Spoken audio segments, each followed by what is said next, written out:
Hi everyone, my name is Ivy Davis. I am doing a presentation for a research topic and research paper in class Women in Health 321. I want to preface my presentation by saying I use the word prevalence a lot. If you don't know what that word means, it's basically a fancy word for common. So everyone just remember that. Also can mean happening now. It's commonly happening now. Okay. So the research topic that I did that I wanted to know about was about gender dysphoria and how it affects health in adolescence, especially mental and physical health.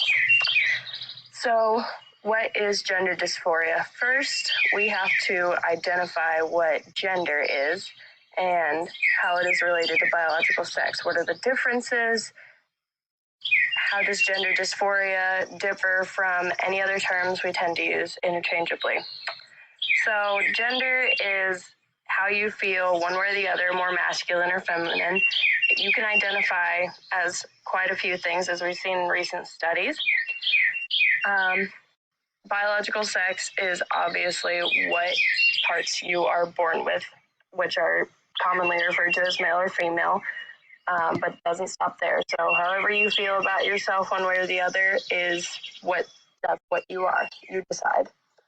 So gender dysphoria, if you know what dysphoria means, it's an unsureness and inconsistency, pretty much just unknown. So if you put that together with the term gender, that basically means that you don't know what your gender is, you're having trouble understanding it, or just understanding yourself in general.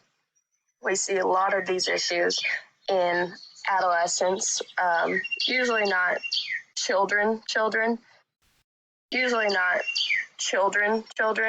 So adolescents would be around, I'd say, ages 10 to probably 20, just to get all the teens in there and, those things when you start coming of age around ages 10, 11, or 12.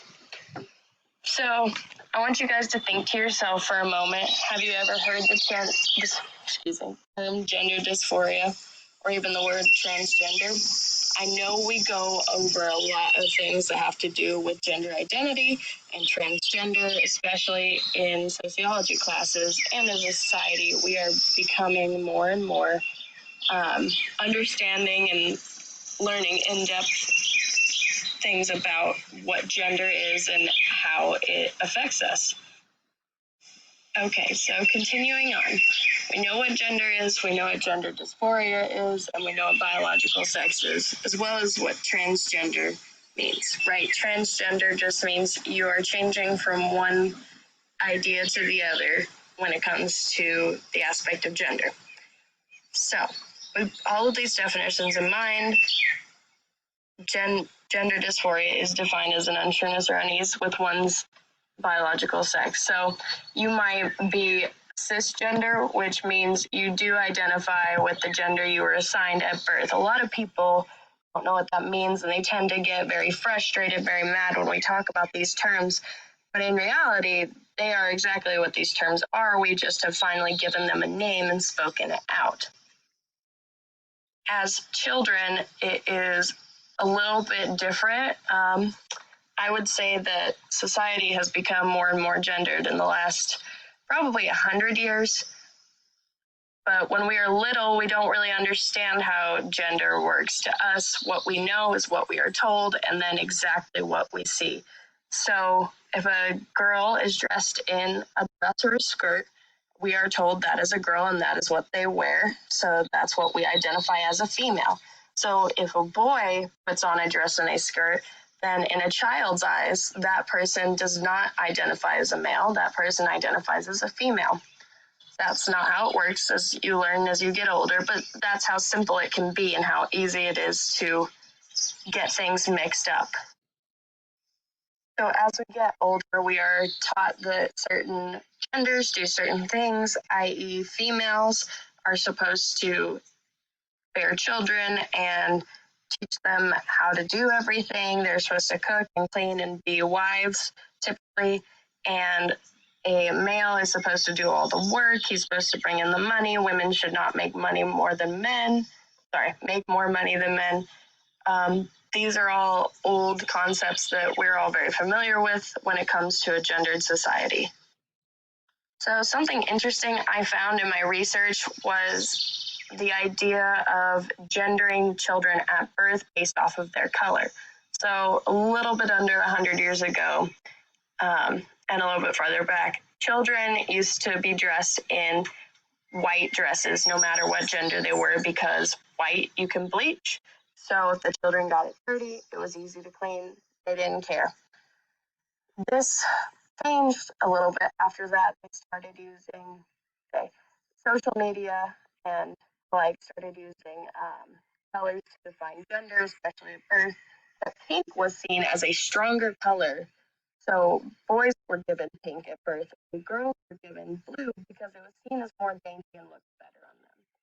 This didn't change until right about around World War I. It changed for almost no reason. They were just advertising companies were just tired with how they had been advertising. They wanted to switch things up. They wanted to catch people's eyes, so they changed it.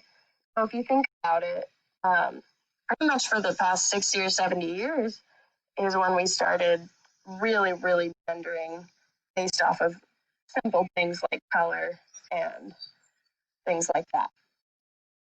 So that was just an interesting tidbit. I'm going to move on. In my presentation on my PowerPoint, I couldn't really put pictures up because when you're talking about mental health, even physical health, you can't really subject people to putting photos up. You can't do that to people. So when we think about mental health, when people say it is all in your head, well, that is true. But it's a real concept because perception is reality. It's important to note that any thoughts and feelings you have change the way your body reacts to them. Okay, so any unsureness in your head is going to affect your body and how it works with itself. I have seen a lot of people who are struggling for a long time. We use this term being lost in the world a lot when we can't find ourselves, quote unquote. And a lot of times, we all know we've seen our friends and family been lost themselves and they don't know what to do. And without a routine, anybody needs a routine. It's not just certain people. Without that routine and consistent thoughts in their head, people tend to develop mental inconsistencies or illnesses. Now, gender dysphoria is not a mental illness. Being a different gender is not a mental illness.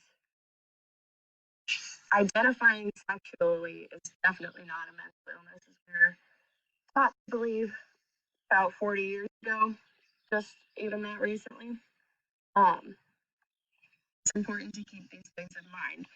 Just because it's inconsistent or it's deviant from other things doesn't mean it's an illness that needs to be solved, not solved. Healed. Healed is the word I was looking for.